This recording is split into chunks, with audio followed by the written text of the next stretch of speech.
Good morning students. इस lecture में हम बात करते हैं कंफर्ट कंडीशन के बारे में। ठीक है, कंफर्ट कंडीशन कहाँ इंपॉर्टेंट है ह्यूमन बीइंग के लाइफ में। जब हम बिल्डिंग डिज़ाइन करते हैं, it is very important that you are living in a comfort condition. अब जैसे सपोज फॉर एग्जांपल लेते हैं, मान लो आप गर्मी के अंदर टाइम चल रहा है जून के महीने का या मई के महीने का, तो उस महीने के अंदर अगर आप पंखा चलाते हैं, ठीक है, तो उस टाइम आपको बहुत गर्मी लगेगी। तो आप क्या करते हैं, उसके लिए कूलर चलाते हैं, या फिर जिसके पास क्या बोलते हैं पैसा है तो वो एसी चलाएगा, ठीक है ना। जिसके पास पैसा नहीं है तो कूलर चलाएगा। तो मतलब हर कोई इंसान कंफर्ट में लेना चाहता है, ठीक है। मान लो कोई इंसान घर में रहता है, सामने अगर मान लो पेड़ है तो पेड़ से क्या आती रहेगी, छाया आती रहेगी। गर्मी की बात कर रहा हूँ, सर्दी में ही हमको धूप चाहिए तो हम पेड़ को कटवा लेते हैं। तो इसका मतलब क्या हो गया, अपने कंफर्ट के अकॉर्डिंग हम काम पर आते हैं। तो वैसे ही जो बिल्डिंग डिज़ाइन करते हैं उसके अंदर भी हम कंफर्ट कंडीशन देखते हैं कि कहाँ पर हमको कंफर्ट फील हो रहा है, ठीक है। जब लोग बिल्डिंग डिज़ाइन करते हैं तो ये देखते हैं कि इस जगह पर हमारा, यहाँ पर अगर हम या किचन बनवाएंगे, या फिर यहाँ पर हम अगर मान लो रूम में खिड़की लगवाएंगे, या फिर यहाँ पर हम शेडिंग करवाएंगे, तो वहाँ पे कंफर्ट फील होगा, ठीक है ना।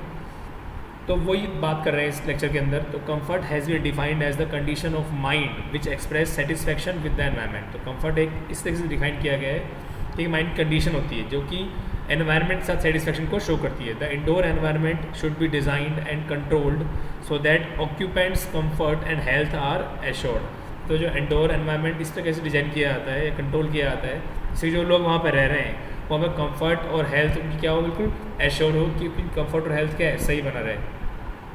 दो it is impossible to generalise conditions for comfort, yet broad outlines can be mentioned as follows. अब अगर बात करें कंफर्ट कंडीशंस की, तो जनरलाइज करना बहुत टफ है, क्योंकि हर इंसान की कंफर्ट कंडीशंस, हर इंसान का थिंकिंग क्या होता है, अलग अलग होता है। बट कुछ ब्रॉड लाइन्स हैं, उसके बारे में बात करते हैं। अ temperature between 18 degree centigrade and 28 degree centigrade shell be quite pleasant. मतलब एक ऐसा टेम्परेचर जो कि 18 डिग्री सेंटीग्रेड से 28 डिग्री सेंटीग्रेड के बीच में हो, तो माना जाता है कि क्या है, ये क्वाइट प्लीजेंट है। A relative humidity between 15 degree to 70 degree gives us better comfort. और जो एक रिलेटिव ह्यूमिडिटी है वो माना गया कि 15% लेकर 70% के बीच में क्या होती है, बेटर कंफर्ट प्रोवाइड करती है। एक हम अगले लेक्चर में बात करेंगे बायोक्लाइमेटिक चार्ट की। तो उस बायोक्लाइमेटिक चार्ट में हम टेम्परेचर और रिलेटिव ह्यूमिडिटी, तो यहाँ पर जो रिलेटिव ह्यूमिडिटी है हमारी एक्स एक्सिस पे होगी, ठीक है। इस टाइप का चार्ट हम पढ़ेंगे नेक्स्ट लेक्चर में। उस लेक्चर में क्या होगा, जो एक्स एक्सिस पे तुम्हारी क्या होगी, रिलेटिव ह्यूमिडिटी होगी, रिलेटिव ह्यूमिडिटी होगी, और वाई एक्सिस पे क्या होगा हमारा, यहाँ पे टेम्परेचर होगा, वहाँ पे क्या होगा, टेम्परेचर होगा। तो जब पढ़ेंगे तब बताएंगे आपको, ठीक है। उसके अंदर हम ह्यूमिडिटी और टेम्परेचर रिगार्डिंग डिस्कस करेंगे, that is known as bioclimatic chart, ठीक है। आगे चलते हैं, हम नीचे चलते हैं। Air movement is not necessary during dry weather, it is a must in humid environment. अब नो डाउट जो एयर मूवमेंट है, ठीक है, ड्राई वेदर की बात करें तो उसमें हमको नीड है नहीं एयर मूवमेंट की, ठीक है। लेकिन ह्यूमिड एनवायरनमेंट हो, ठीक है, मतलब जहाँ पर हमको लग रहा है कि उमसपन है या फिर चिपचिपाहट लग रही है, तो वहाँ पर क्या होता है, वहाँ पर हमको एयर की बहुत नीड होती है, ठीक है ना। जैसे मान लो घरों के अंदर मान लो कि अगर बारिश हो जाती है तो बारिश बहुत कम होती है, तो हम बोलते हैं ना चिपचिपाहट हो रही है, और जैसे ही मान लो थोड़ी हवा चलती है तो हमको काफ़ी अच्छा लगता है। तो इसलिए लिखा गया कि it is a must in humid environment. Neither hot wind NOR chill wind is welcome.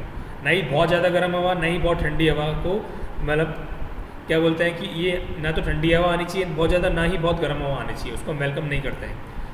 क्योंकि अगर ठंडी हवा आती है तो भी हमारे लिए शरीर के लिए नुकसानदायक है, गर्म हवा आती है तो भी हमको क्या करती है, गर्मी देती है, लू चलती है जिसको बोलते हैं, ठीक है।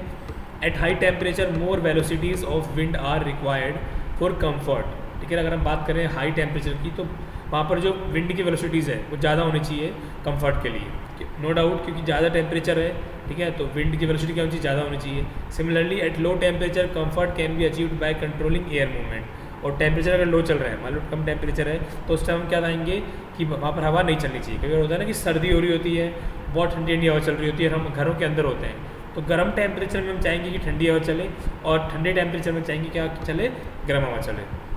N air with a velocity of 0.3 metre per second goes unnoticed. A gentle smoothing breezing velocity 0.3 to 0.5 metre per second shall be quite pleasant, ठीक है। मतलब ये बोलना चाह रहा है कि 0.3 मीटर पर सेकेंड जो एयर चलती है उसको नोटिस नहीं किया जाता, वो इंपॉर्टेंट नहीं है हमारे लिए। लेकिन जो 0.3 से 0.5 मीटर पर सेकेंड की जो ब्रीज़ है, जो जेंटल स्मूथ ब्रीज़ है, वो काफ़ी इंपॉर्टेंट होती है, काफ़ी क्वाइट प्लीजेंट भी होती है। A gently sailing wind at 0.5 metre per second to 1 metre per second makes its motion felt and value of 1 to 1.5 metre per second is draughty. मतलब 0.5 से लेकर 1 मीटर पर सेकेंड जो एयर चलती है, ठीक है ना, उसको हम बोलते हैं सेलिंग विंड, ठीक है ना। फील होता है कि हाँ कुछ हवा चल रही है, लेकिन 1 से लेकर 1.5 मीटर पर सेकेंड की हवा से लगता है कि ड्रॉटी मतलब तूफान टाइप हवा चल रही है। A velocity greater than 1.5 metre per second may not be comfortable at all unless temperature और relative humidity, मतलब 1.5 मीटर पर सेकेंड से ऊपर जो भी हवा चलती है उसके मानते हैं कि बिल्कुल भी हमारे लिए काम की नहीं है, ठीक है ना। अब यहाँ पर रूम टेम्परेचर, रिलेटिव ह्यूमिडिटी, ठीक है ना, और इसमें उसके regarding desirable velocity of wind को बताया गया है, जबकि जो कम्फर्ट के लिए इंपॉर्टेंट होती है। तो क्या क्या अगर हम बात करते हैं 27 डिग्री टेम्परेचर हमारे रूम का है और रिलेटिव ह्यूमिडिटी 60% है, तो उसके रेस्पेक्ट में जो हमारा वेलोसिटी है वो 0.3 मीटर पर सेकेंड होना चाहिए। उसके बाद अगर मान लो टेम्परेचर हमारा सेम है लेकिन RH है वो 75% है, उसके रेस्पेक्ट में जो हमारा वेलोसिटी है वो 1 मीटर पर सेकेंड होना चाहिए। अगेन अगर RH हमारा 90% है और हमारी वेलोसिटी है वो कितनी है 1.7 मीटर पर सेकेंड होना चाहिए। बात करते हैं नीचे आकर,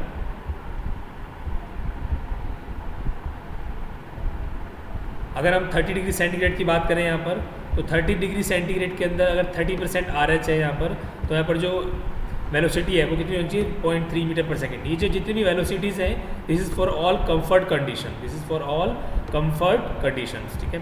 40% की बात करते हैं तो 40% के रिगार्डिंग जो हमारी वेलोसिटी होनी चाहिए that is 1 metre per second. उसके बाद अगर 50% की बात करते हैं तो यहाँ पर जो मेरी वेलोसिटी होनी चाहिए that is 2 metre per second. और अगर हम 60% की बात करते हैं तो मेरी वेलोसिटी होनी चाहिए हमारी 3 मीटर पर सेकेंड। तो ये स्टैंडर्ड रिजल्ट्स हैं रिगार्डिंग 30 डिग्री सेंटीग्रेड की रिगार्डिंग, ठीक है।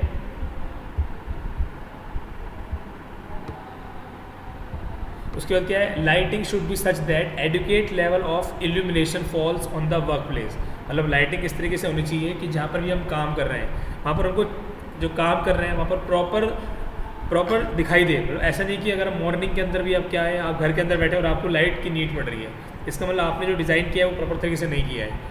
जैसे हम एग्जांपल लेते हैं कि a jeweller shop would need higher illumination than a person reading a book. और जो ज्वेलर शॉप में जो ज्वेलरी बेचते हैं, जो लोग बैठे रहते हैं, उनको ज़्यादा किसकी नीड होती है, लाइट की नीड होती है, चमक की नीड होती है। क्यों? क्योंकि उनकी ज्वेलरी जो बेचते हैं उसको ज़्यादा चमक की नीड होती है। जब भी आप किसी ज्वेलरी शॉप पर जाते हैं तो आप देखते हैं कि वहाँ पर बहुत ज़्यादा लाइटें जला रखी होती है उन्होंने। उसका रीज़न क्या है, क्योंकि उनको अपनी ज्वेलरी बेचनी है।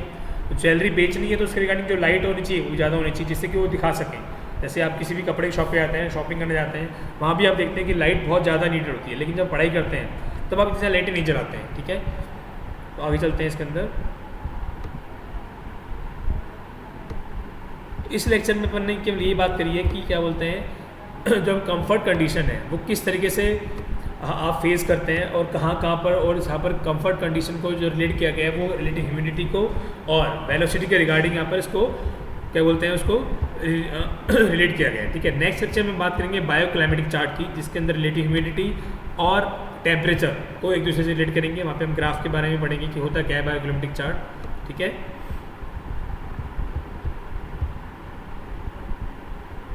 चलो मिलते हैं फिर नेक्स्ट सेशन में, तब तक के लिए टेक केयर, बाय बाय।